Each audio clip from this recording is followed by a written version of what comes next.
Hello students, स्वागत है आपका अपने YouTube channel Gateway of Success Career Launcher में। जैसा कि हम लोगों ने पीछे के वीडियो में रॉल्स के नियम के बारे में पढ़े थे, रॉल्स का नियम पढ़ा था, जिसके अंदर हमने सीखा था कि किसी भी बिलियन का, और वो बिलियन होना चाहिए वाष्पशील, यानी कि दोनों के दोनों जो अवयव उसके अंदर बिलियन के अंदर उपस्थित हो वो वाष्पशील होने चाहिए थे।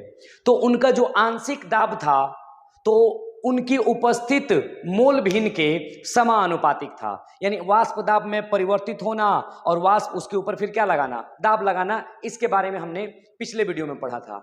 आज हम पढ़ेंगे उसी से रिलेटेड दो तरह के बिलियन के बारे में। एक बिलियन का नाम जो है कि आदर्श बिलियन किसे कहेंगे और दूसरा अनादर्श बिलियन किसे कहेंगे। तो चलिए स्टार्ट करते हैं अपने आज के वीडियो को और पढ़ते हैं कि आदर्श बिलियन किसे कहते हैं। अगर मैं बात कहूं आदर्श बिलियन किसे कहते हैं, तो आदर्श के बारे में आप लोगों ने सुना होगा कि वो बच्चा बड़ी आदर्शकारी है। इसका मतलब क्या है कि वो अपने माँ बाप का कहा मानता होगा, अपने घर परिवार में सबके साथ अच्छे तरीके से रहता होगा। तो वही बात है यहाँ पे हुआ आदर्श बिलियन। तो वो बिलियन यानी वो सभी के सभी बिलियन, जितने भी दुनिया में ऐसे बिलियन होंगे वो सभी बिलियन जो सभी ताप और सांद्रता, एक टर्म है सांद्रता, सांद्रता कम करे ज्यादा करे, क्वांटिटी कम रखे ज्यादा करे, सांद्रता पर राउल्ट के नियम को, किसको बेटा, राउल्ट के नियम को पालन करते हो उन्हें आदर्श बिलियन कहा जाता है। यानी वो सारे के सारे बिलियन को आदर्श बिलियन कहा जाएगा जो राउल्ट के नियम का पालन करते होंगे। और राउल्ट का नियम था क्या? राउल्ट का नियम था कि अगर कोई वाष्प दाब लगा रहा है तो उस बिलियन का कुल वाष्प दाब उसके अंदर उपस्थित अवयव के मोल भिन्न और आंशिक दाब के गुणनफल के बराबर होता था। यह था वो राउल्ट्स का नियम। यानी कि अगर मैं थोड़ा सा अलग करूं तो पी ए डायरेक्टली प्रोपोर्शनल समानुपातिक था एक्स ए के। अगर ए हमारा बिले है तो उसका आंशिक दाब जो होगा उसके मोल भिन्न के समानुपातिक होगा। अब यहां से एक बात समझते हैं कि हमारा बिलियन कैसा होना चाहिए, आदर्श होना चाहिए। आदर्श होने का मतलब क्या है कि हमने कोई एक बिले लिया, कोई एक विलायक लिया, उन दोनों को फेंट दिया तो उससे जो हमारा बिलियन तैयार हो वो बिल्कुल एकदम समान अनुपात में रहे, समान रहे। यानी कि उससे ना ही उसका आयतन में कोई परिवर्तन हो, डेल्टा भी का मतलब आयतन होता है बेटा, तो आयतन में कोई परिवर्तन नहीं होना चाहिए, उसका डेल्टा भी क्या होना चाहिए, 0 होना चाहिए। और ये यहां लिख रहा हूं मैं मिक्स।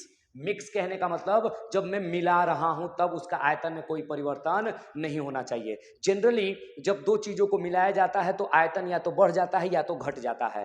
अगला, अगर जो ताप है उसी ताप पर होना चाहिए, मतलब इनके अंदर एंथैल्पी का चेंजेज भी क्या होना चाहिए, 0 होना चाहिए, कोई बदलाव नहीं होना चाहिए।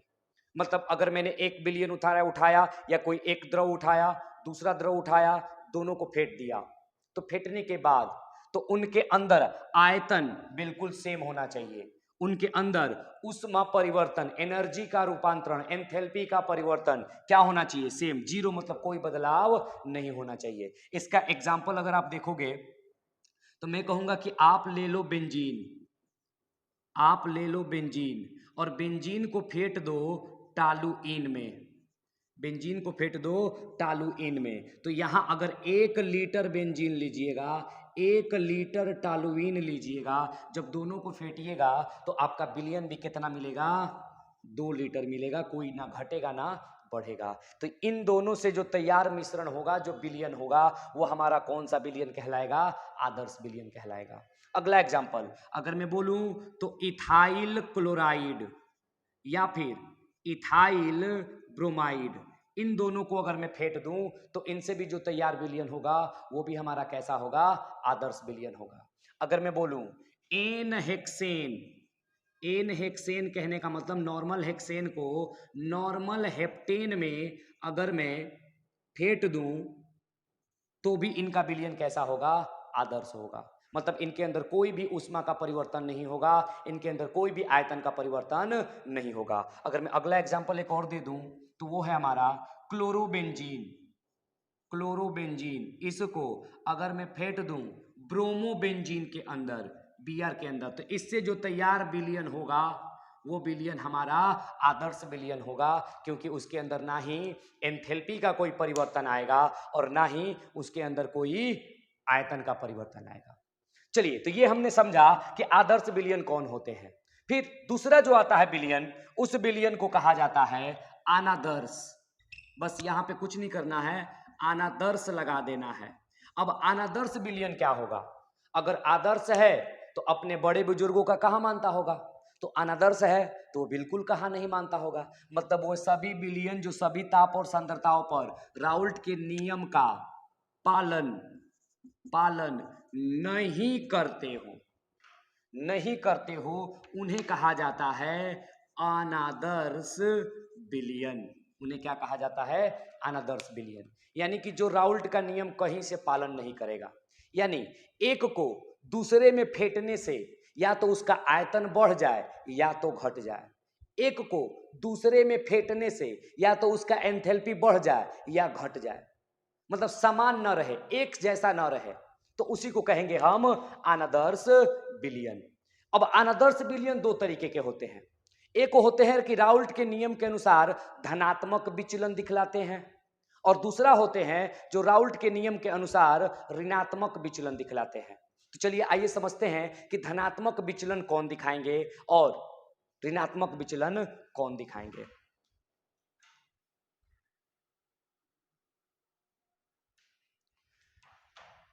चलिए समझते हैं इसको। अनादर्श विलयन दो प्रकार के, यानी एक धनात्मक विचलन दिखाएगा और दूसरा हमारा ऋणात्मक विचलन दिखाएगा। तो यहां से है हमारा पहला धनात्मक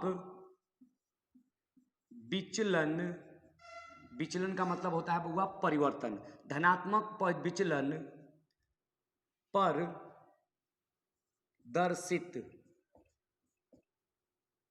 एक मिनट, धनात्मक विचलन दिखाने वाले अनादर्श विलयन। पहला हमारा टॉपिक ऐसा है जो कि धनात्मक विचलन दिखलाएंगे। धनात्मक विचलन का मतलब क्या है समझना जरा। धनात्मक का मतलब होता है बढ़ जाना और ऋणात्मक का मतलब होता है घट जाना। यानी कि अगर मैं बात करूं राउल्ट का नियम का, तो राउल्ट का नियम क्या था?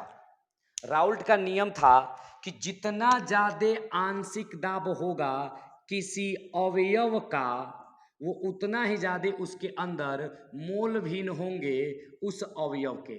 यही था राउल्ट का नियम। मतलब बात करेंगे हम किसकी? आंशिक दाब की।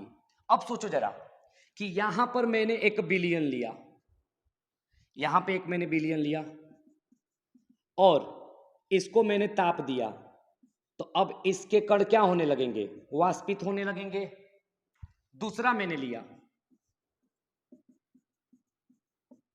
और इसको मैंने गर्म किया, ये हमारा ए विलयन है, ये हमारा बी विलयन है, या ए विलय है बी विलायक है, कुछ भी। इसको जब हमने गर्म किया तो ये भी वाष्पित होगा। अब मान लो कि इसको हमने 50 डिग्री सी पर किया तो वाष्पित हो गया, ये 70 डिग्री सी पर किया तो वाष्पित हो गया। अब जैसे ही इन दोनों को फेंटेंगे तो इनकी वाष्पन की दर अधिक हो जाए। वाष्पन की दर क्या हो जाए?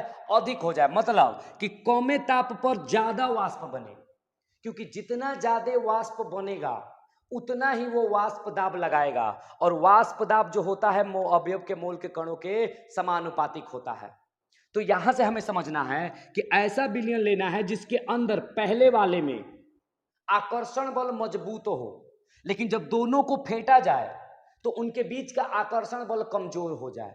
जैसे अगर मैं बोलूं कि एक है जिसके बीच में ए आकर्षण बल है, और इसको मैंने फेंटा बी से जिसमें बी भी आकर्षण बल है, और जैसे ही इन दोनों से मिला दिया, ये एक अवयव एक है, ये एक अवयव एक है और ये एक अवयव 2 है। जैसे ही इनको फेंटूंगा तो ये AB विसरण बन जाएगा, AB विलयन बन जाएगा। तो इसका अगर इनके बीच का बंध टूटेगा तबे तो ये वाष्प बनेंगे, इनके बीच का बंध टूटेगा तबे तो वाष्प बनेंगे। तो अब बोलना है धनात्मक, मतलब ज्यादा वाष्प बने तबे तो ज्यादा दाब लगाएगा। तो अब बताओ कि इनका जो आकर्षण बल होगा इन दोनों को मिल जाने से इसका आकर्षण बल क्या होना चाहिए, कमजोर होना चाहिए, कम होना चाहिए।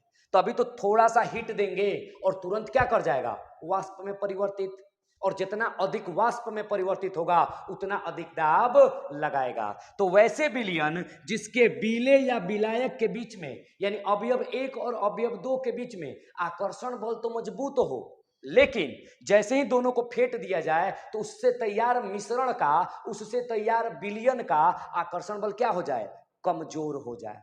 इस तरीके के विलयन को हम कहेंगे कि वो विलयन कैसे विचलन दिखाएंगे, धनात्मक विचलन दिखाएंगे।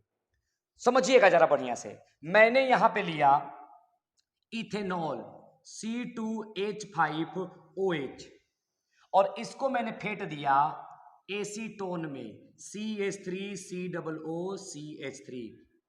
देखिए अगर इसको वाष्प बनाना होता तो इसमें हाइड्रोजन बॉन्ड है। आपको पता है कि जिस भी यौगिक के अंदर हाइड्रोजन बॉन्ड उपस्थित होता है उसका क्वथनांक उच्च हो जाता है, मतलब जल्दी ये वाष्पित नहीं होगा। और इसके अंदर भी कार्बोनिल है, मतलब इसका भी मोलिक्यूलर मास, आणविक द्रव्यमान अधिक है, मोलर द्रव्यमान अधिक है, मतलब ये भी आसानी से वाष्प में परिवर्तित नहीं होगा। लेकिन जैसे ही इनको फेंटेंगे तो ये जो एसीटोन है, एसीटोन, और ये है हमारा इथेनॉल, ये इसके बीच में आ जाएगा, यहां हाइड्रोजन बॉन्ड के बीच में आ जाएगा, जिससे हाइड्रोजन बॉन्ड कमजोर हो जाएगा। और हाइड्रोजन बॉन्ड के कमजोर होने से थोड़ा सा ही ताप देंगे ये क्या कर जाएगा, वाष्पित हो जाएगा। यानी कि ये उस तरीके के विलयन में दिखाई देगा कि एक विलयन में अच्छे तरीके से आपको बहुत अधिक आकर्षण बल नजर आएगा, लेकिन दूसरे के आ जाने से उसका आकर्षण बल क्या हो जाएगा, कमजोर हो जाएगा। तो उस तरीके के विलयन को हम बोलेंगे कि वो विलयन क्या दिखाई देते हैं, धनात्मक विचलन दिखाई देते हैं। जैसे पहला है हमारा इथेनॉल एसीटॉल, दूसरा है हमारा इथेनॉल ले लो टॉलुइन, तीसरा है हमारा कार्बन टेट्राक्लोराइड को घोल दो आप CH2 में। इस तरीके के सारे विलयन हैं जिसको आप घोल सकते हो। चलिए अगला जो हम है पढ़ने वाले हैं वो है आपका ऋणात्मक विचलन, वो है ऋणात्मक विचलन। ऋणात्मक विचलन दिखाने वाले आदर्श विलयन क्या होंगे उसको समझा जाए। ऋणात्मक विचलन दिखाने वाले का मतलब क्या है, मतलब है कि उसका वाष्प दाब क्या होगा, कम बनेगा, तभी तो वाष्प दाब कम बनेगा तो उसका टोटल रोल्ट के नियम से वाष्प दाब जो आएगा वो कम आएगा। समझिएगा जरा कि पहला ऐसा है, पहला हमारा AA है जो कमजोर है, दूसरा हमारा जो है अवयव BB ये भी क्या है, कमजोर है। लेकिन जो इन दोनों को फेंट देने से, मिला देने से जो तीसरा आया, मतलब मिश्रण जो बना वो बना AB का, ये मिश्रण बना, और ये मिश्रण का जो ये आकर्षण बल है वो क्या बन गया, अधिक अधिक प्रबल बन गया, अधिक प्रबल। यानी अब यहां से हम इसको अगर ताप देते हैं तो ये आसानी से टूटेगा नहीं। अगर ये आसानी से टूटेगा नहीं तो वाष्प दाब कम बनेगा। अगर वाष्प दाब कम बनेगा तो टोटल विलयन का वाष्प दाब क्या रहेगा, कम रहेगा। तो देखो ना राउल्ट से ऋणात्मक नहीं हो गया, सिंपल एक लेवल पे रहता। जैसे मैं कहूं कि इसका वाष्प दाब बन रहा है 20, इसका वाष्प दाब बन रहा है 20, तो दोनों को फेंट दूं तो अगर 40 बनने लगे, मतलब कोई परिवर्तन नहीं आया, तो ये दोनों को फेंटने से जो ये मिश्रण मिला है वो आदर्श बन जाता। इसका बन रहा है 20, इसका बन रहा है 20, दोनों को फेंट दिया, बनने लगा 50, मतलब धनात्मक। बनना चाहिए था कायदे से कितना, 40, क्योंकि राउल्ट के नियम को फॉलो करते तो दोनों में बदलाव नहीं आता। बनना चाहिए था 40 लेकिन बनने लगा 50, मतलब और ज्यादा बनने लगा धनात्मक। अब इसका बना 20, इसका बना 20, इसका बन गया 25, मतलब कम, ऋणात्मक। समझ रहे हैं? कम कब बनेगा? जब इनके बीच का आकर्षण बल ज्यादा होगा, जल्दी टूटबे नहीं करेंगे। तो जल्दी टूटेंगे ही नहीं, तो इनके बीच का वाष्प, इनके बीच में जो वाष्प बनेंगे वो दाब कम लगाएंगे, तो टोटल ओवरऑल राउल्ट के नियम के अनुसार आंशिक दाब क्या होता जाएगा? कम होता जाएगा। इसका एक एग्जांपल लेते हैं। एक एग्जांपल है हमारे पास, एसीटोन को हम मिला दिया क्लोरोफॉर्म से। क्लोरोफॉर्म, एसीटोन का सूत्र देख लो जरा, CH3COOCH3 और क्लोरोफॉर्म है CClClH। होता क्या है बउआ? अब ध्यान देना जरा, इसको मैं उल्टा लिख रहा हूं, इसको मैं लिख रहा हूं C डबल बॉन्ड CH3CH3। अब देखो जैसे ही दोनों को फेंटोगे यहां पे एक हाइड्रोजन बॉन्ड बन गया। इस पूरे यौगिक में देखो कहीं हाइड्रोजन बॉन्ड नहीं है। इस पूरे यौगिक में देखो कहीं हाइड्रोजन बॉन्ड नहीं है। हाइड्रोजन बॉन्ड होता है जब नाइट्रोजन, फ्लोरीन, ऑक्सीजन के साथ हाइड्रोजन दिखाई दे। तो देखिए यहां पे हाइड्रोजन कार्बन के साथ है, यहां पे हाइड्रोजन कार्बन के साथ है, मतलब हाइड्रोजन बॉन्ड नहीं बन रहा है। लेकिन ये जो कार्बोनिल है एसीटोन वाला O और H है क्लोरोफॉर्म वाला, ये जब एक दूसरे से मिलते हैं तो अपने आप में हाइड्रोजन बॉन्ड बनाते हैं। इनके हाइड्रोजन बॉन्ड बनाने की वजह से इनके बीच का आकर्षण बल क्या हो जाता है? बढ़ जाता है। यह है हमारा अवयव 1, यह है अवयव 2, दोनों को फेंट दिया, AB टाइप का मिश्रण मिल गया, तो इसके बीच का आकर्षण बल क्या हो गया? बढ़ गया। इससे इसका वाष्प दाब क्या हो जाएगा? कम हो जाएगा। तो इस तरह के विलयन को कहा जाता है ऋणात्मक विचलन दिखाने वाले विलयन। यानी कि धनात्मक, वो सभी के सभी विलयन धनात्मक कहलाएंगे जिनका वाष्प दाब उनके अवयव के वाष्प दाब से अधिक बने, तो वो धनात्मक हो जाएंगे। ऋणात्मक वाले वो सभी के सभी विलयन ऋणात्मक कहे जाएंगे जिनका वाष्प दाब अपने अवयव के वाष्प दाब से क्या बन जाए? कम बन जाए, तो वो ऋणात्मक हो जाएंगे। तो यहां से हमने सीखा कि धनात्मक कब बनेगा? धनात्मक तब बनेगा जब दो अवयव को फेंटने से जो विलयन तैयार होगा उसके बीच का आकर्षण बल कमजोर हो जाए। दूसरा, ऋणात्मक कब बनेगा? तो जब दो अवयव को फेंटने से विलयन के बीच का आकर्षण बल मजबूत हो जाए। एग्जाम्पल में मैंने दिखा दिया है, acetone plus chloroform, exam board में पूछता है। और बहुत सारा है, जैसे आप HCl ले लो, H2SO4 ले लो और HNO3 ले लो, अम्ल ले लो, इनको पानी के साथ फेंट दो, इनके पानी के साथ फेंट दो। ये सारे के सारे एग्जाम्पल क्या है? ऋणात्मक विचलन प्रदर्शित करने वाले हैं। इनके बीच में मजबूत हाइड्रोजन बॉन्ड बन जाएगा और मजबूत हाइड्रोजन बॉन्ड होने की वजह से इनका वाष्प दाब और क्या हो जाएगा? घट जाएगा। तो यहां से हमने सीखा कि आदर्श विलयन कौन होते हैं और अनादर्श विलयन कौन होते हैं। आदर्श विलयन वो होते हैं जो राउल्ट के नियम का पालन करते हैं, मतलब किसी भी परिस्थिति में उनका आयतन और एंथैल्पी परिवर्तन में बदलाव नहीं होता, वो हमेशा शून्य रहता है। और अनादर्श कौन होते हैं? तो अनादर्श वो होते हैं जिनके वाष्प दाब में परिवर्तन आएगा, मतलब राउल्ट्स के नियम का पालन नहीं करेंगे। चलिए मिलते हैं फिर अगले वीडियो में, जहां पे हम सीखेंगे कि स्थिरक्वाथी मिश्रण किसे कहा जाता है। तब तक के लिए हमें सपोर्ट करें, चैनल को सब्सक्राइब करें, लाइक्स करें। Thank you so much.